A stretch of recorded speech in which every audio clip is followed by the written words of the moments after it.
Fala, filhotes, estão vivos? Tá no Heineken aqui. Vou falar um pouquinho sobre o que é filosofia, do que trata a filosofia. Mais precisamente, sendo místico como o bispo Berkeley.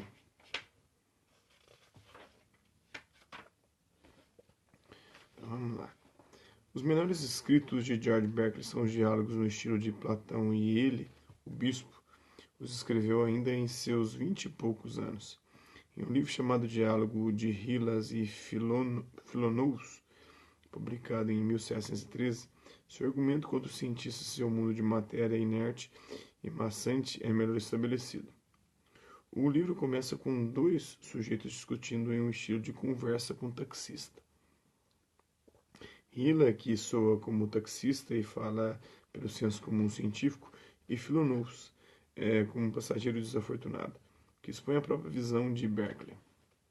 Após alguns comentários amistosos à maneira de Platão e Sócrates, Hylas diz que seu amigo detém a visão de que não há matéria. Pode algo ser mais fantástico, mais repugnante ao senso comum ou a um ceticismo mais manifesto que isso? Ele exclama.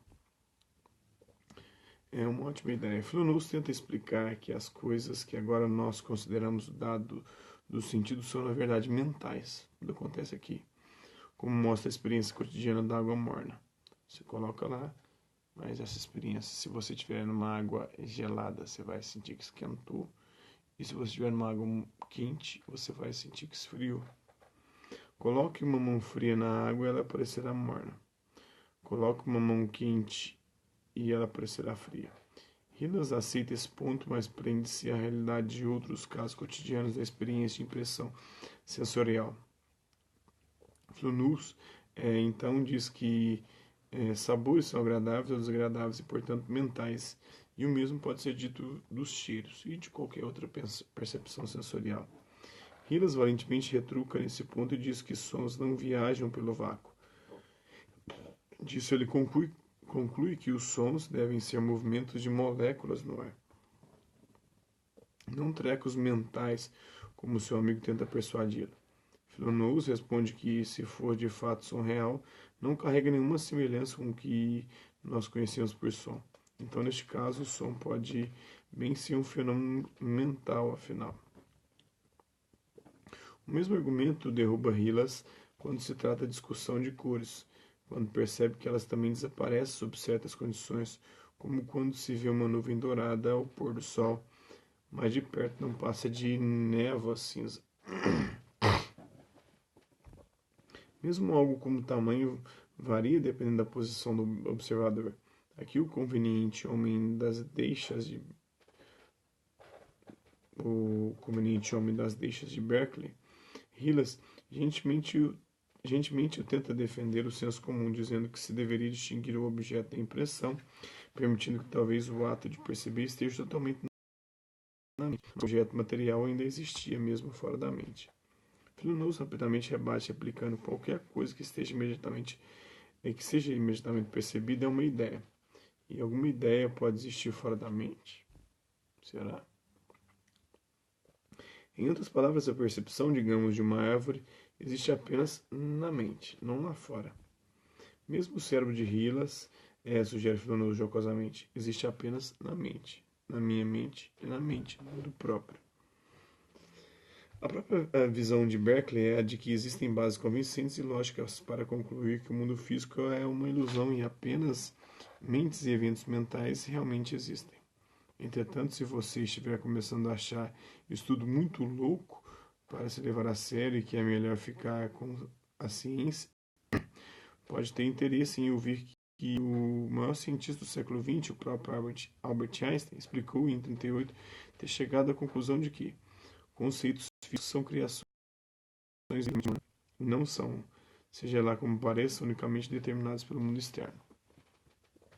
Einstein foi além e ofereceu a sua própria metáfora de um relógio em funcionamento para explicar o problema de tirar um sentido do mundo. Em nossa jornada para entender a realidade, somos um. Pouco como um homem tentando entender o mecanismo de um relógio fechado. Ele vê a superfície, os ponteiros se movendo até escuta o tic-tac, mas não tem como abrir o invólucro. Se for engenhoso, ele pode formar é uma ideia de um mecanismo que poderia ser irrepensável por todas as coisas que ele observa, mas pode ser que nunca tenha certeza de que a sua ideia é a única que poderia explicar suas observações. Ele nunca conseguirá comparar sua ideia com um verdadeiro mecanismo e não pode sequer imaginar a possibilidade ou o significado de tal comparação. De fato, como Einstein diz, a única forma de abordar verdades centrais da realidade é através da filosofia. O mundo realmente é mais complexo do que as pessoas normalmente acham que é. Não se trata só de filósofos criando mistério. Os próprios cientistas também não conseguem explicar e não apelam para o mistério, mas deixam no ar o mistério. Vamos ao capítulo 2, descobrindo por que a filosofia importa.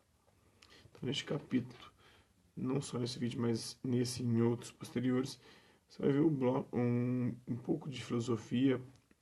Veja o que um pouco de filosofia pode fazer quando aplicada. Obter uma nova perspectiva sobre a ciência. Adquirir uma visão ordenada do mundo, abraçando a incerteza. E qual é, Sócrates? O alimento da alma. Qual que é o alimento da alma? O que alimenta a nossa alma? Sabe que alimenta o corpo, comida, né? Mas é a alma. A oração, conhecimento, filosofia, blá, blá, blá. Certamente, o conhecimento é o alimento da alma. É o que dá forças a ela e faz ela subsistir e nos impulsionar. Até o final do século XVIII, o que hoje chamamos de ciência era meramente uma ramificação da filosofia, a filosofia da natureza, estudada por pessoas como Copérnico, Kepler, Galileu, Bacon e Descartes. Hoje em dia, apenas os dois últimos figuram em livros de filosofia, e os três primeiros são chamados de astrônomos, mas todos eles fizeram um pouco das duas.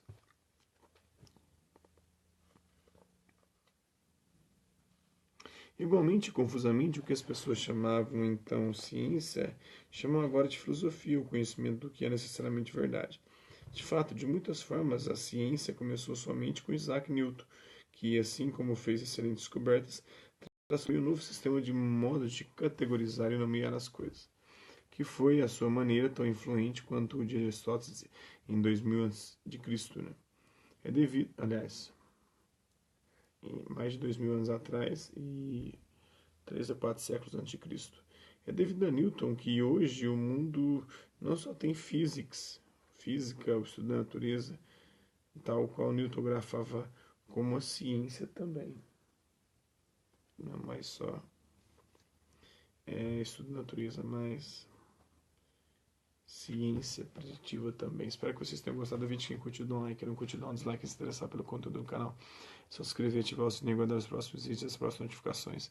Deixe também seus comentários dizendo o que você tem achado dos vídeos, sugestões de temas e assuntos para serem abordados em vídeos posteriores. É isso aí. Hasta lá, vista, e até a próxima.